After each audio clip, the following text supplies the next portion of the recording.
Thank you very much, Dimitri. Good afternoon, ladies and gentlemen. It is an absolute pleasure to be here today.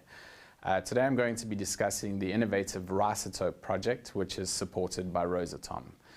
The main premise behind the Rhisotope project is using nuclear science to curb rhino poaching.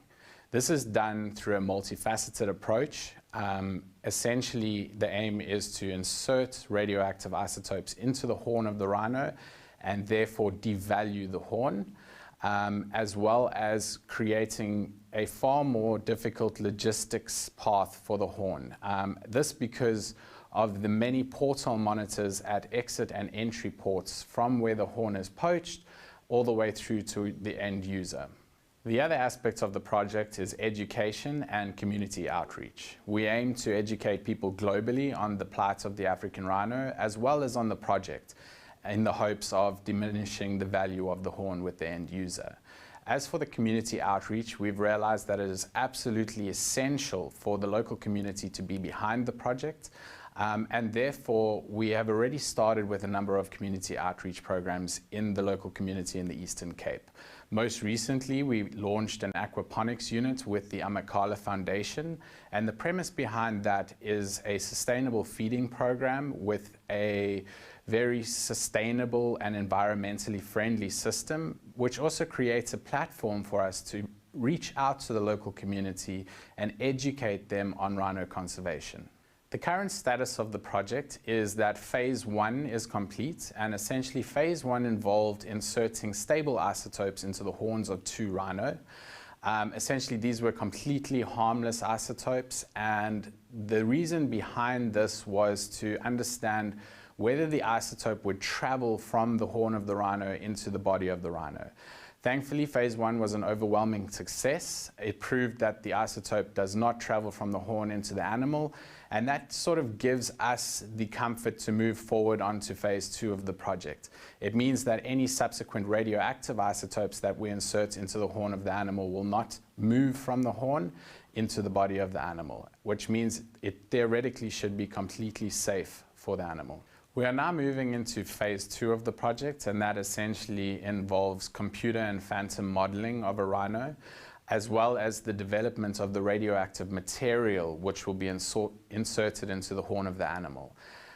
We will also be looking at various different methods of inserting the radioactive material into the horn.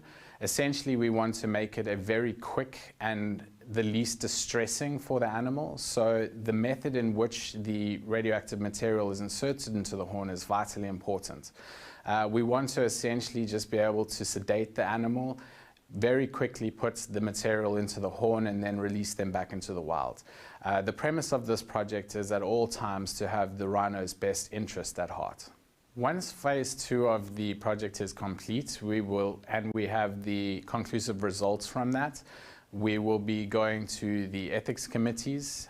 Once we have all of the animal ethics committees' approvals or endorsements, we will then be moving on to a pilot phase. The pilot phase of the project will involve inserting radioactive material into the horns of roughly 20 to 25 animals, who will then be monitored over an extensive period of time. As for Rosatom's involvement into the project, we've been involved from the very beginning. We seed funded the project, and we've also been very active in terms of the educational aspects, both globally and locally. We most recently sponsored the aquaponics unit that went into the Eastern Cape with the Collyer Foundation. Beyond that, we're also actively involved in the computer modeling as well as the metallurgy side, and looking into the various materials that we'll be able to irradiate and insert into the horn of the rhino. As for my own personal involvement in the project, obviously as a South African, this is incredibly near and dear to me.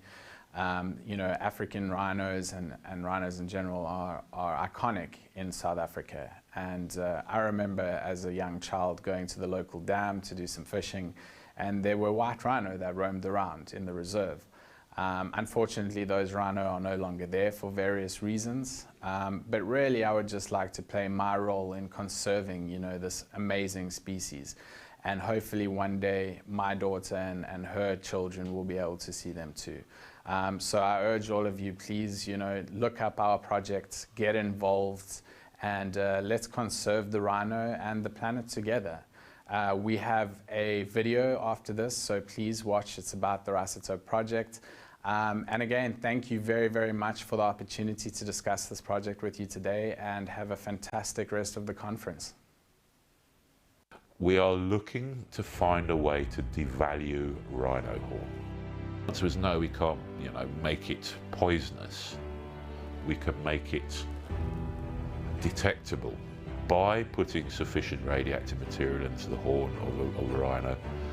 If it's poached, that horn, it becomes that much more traceable, more detectable as it's moved down the poaching line.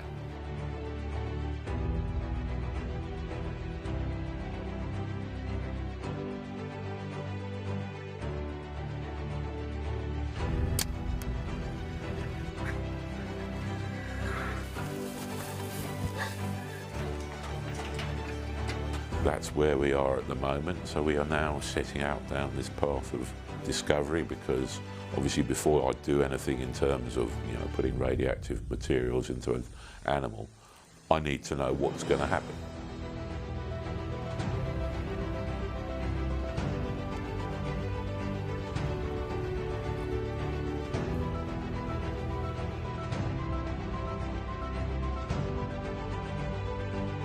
If you destroy the desire to own something, then the supply is not going to be, people aren't going to want to supply it, because nowadays there's no market for it, there's no value to it.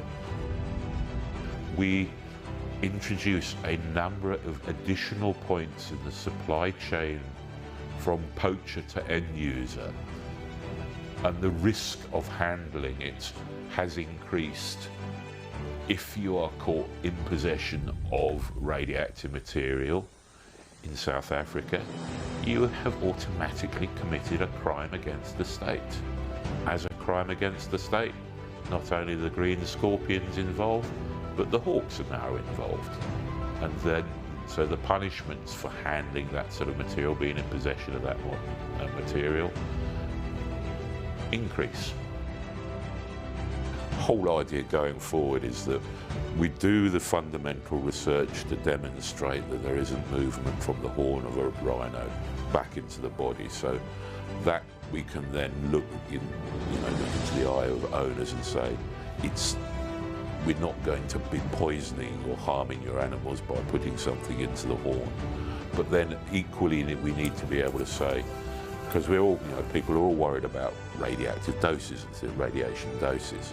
And so we need to be able to say, look, using well-recognised nuclear science techniques, we can then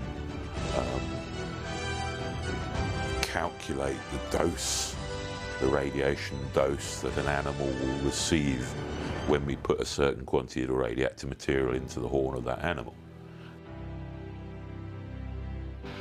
Where are we going? Well, get our proof of concept right. Sky's the limit, to be honest.